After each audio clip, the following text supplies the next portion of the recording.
everyone, and welcome to Walt Disney Wednesday, where every Wednesday we talk about Disney. In this series, in the past, we've talked about controversial attraction closings or changings, Disney movies, Disney songs, Disney theme parks, but we haven't really talked about Disney legends. If you're not familiar with Disney legends, they are the people who really put a legacy for themselves, not only for themselves, but for Walt Disney and the legacy he was going to leave behind when he passed away. There's one in particular that I want to talk about whose influence on a major attraction and a couple of movies is something important in the world of art. And that is, of course, Mary Blair. Mary started at the studio way back when, in the 40s, and created the colors and the style that were so much a part of some of the films that have become classics for Disney. They wouldn't look the way they do if it wasn't for Mary Blair. Now let me just preface and say that if you are not a fan of Disney, you have no idea who Mary Blair is. However, if you love Disney, and you love everything about it, you know who Mary Blair is. Like, she's that big of a deal, not even kidding. The reason why I think she makes such a huge impression is because her art really stood out when it was presented. Let me just show you a couple while I'm speaking. Mary Blair was definitely working on a lot of art pieces for specific movies that Disney was creating, including Peter Pan, Cinderella, Alice in Wonderland, and even the Three Caballeros. And what's really unique about a lot of these artworks that you see is that a lot of them had very interesting color choices, and the colors definitely stand out in every painting and art piece that she created, as well as you'll notice that a lot of her characters do have either very minimal features or almost no features whatsoever, just merely color blocked to give the animators and the people paying for everything an idea of what the scenery was going to look like, especially with the character in the setting. Now, not only did she have a hand in creating movies, and especially the artwork for movies, her biggest project was It's a Small World, of course. Will you tell her what you're doing here, Mary? We start this way, making a preliminary sketch. Then we'd make a model to scale, and that's what we're doing here. This is a half-scale model, isn't it, Mary? It's a half inch. I mean, half inch. One half inch represents a foot.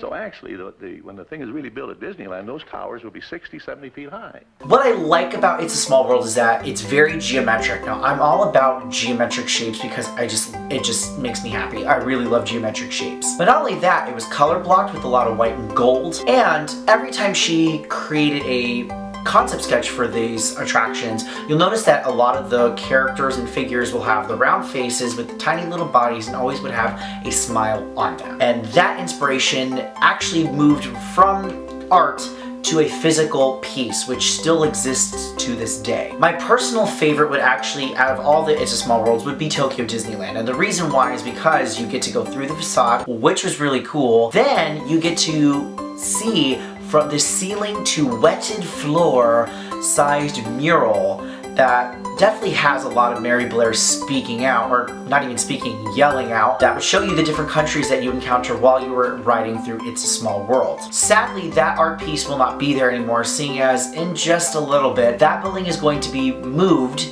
from there to where the Tomorrowland Circuit Speedway is, near kind of Tomorrowland, to make way for the Beauty and the Beast area. So hopefully they take that mural and move it over, because that would be really great, because the artwork looks fantastic, and it'd be really sad if I don't get to see that piece of artwork again. Now, you also may be asking yourself, hey Forrest, is there any place in particular that still has Mary Blair's artwork in it? Well, of course, so glad you asked. In particular, there are two places that definitely stand out to me that that are nearby. So if you're near Disneyland or Walt Disney World, you'll still be able to see them. Place number one is, of course, Anaheim, California for It's a Small World, with the facade there and all the original pieces that Mary Blair helped create are still there. Now, the next one is on the opposite coast at Walt Disney World in the Contemporary Resort. There's this massive mural that does go quite high, it's quite big, that I believe is called Mosaics. Don't quote me on that, but whenever I get a chance or have been to Florida, I usually try to go see it because I absolutely love it. So overall, Mary Blair left behind such a legacy within the art realm for Disney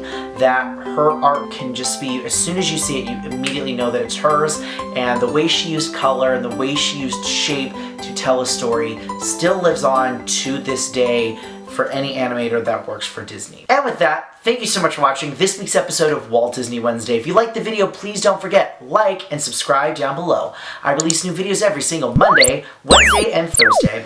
All of my social media links, including the link to Return Home, The Way I See It, and my Musical Monday Spotify playlist, will be located in the description down below. Thank you so much for watching, and as always, my name is Forrest, and remember, pink cake.